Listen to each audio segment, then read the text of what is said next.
সাত সকালে বড় সাফল্য মেলাঘর থানা পুলিশের। পুলিশি এম্বুশে উদ্ধার ৩ কোটি টাকা মূল্যের নিষিদ্ধ ইয়াবা ট্যাবলেট। পলাতক গাড়ি চালক, আটক সহচালক দিদার হোসেন।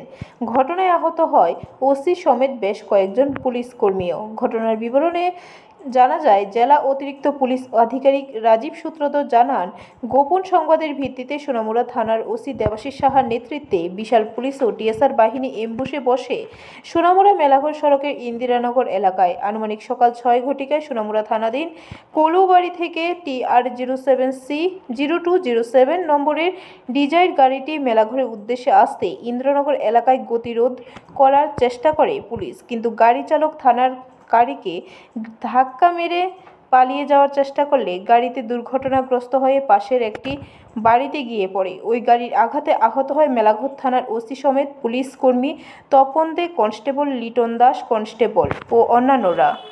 কাছে একটা ইনফরমেশন ছিল যে একটা খুব বড় ধরনের নার্কোটিক্স আইটেমসের কনসাইনমেন্ট ট্রান্সপোর্ট হবে।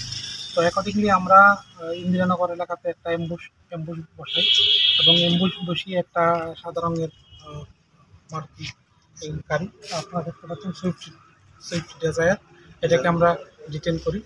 তো ডিটেন করে অ্যারেস্ট করি এবং গাড়িতে সার্চ করে আমরা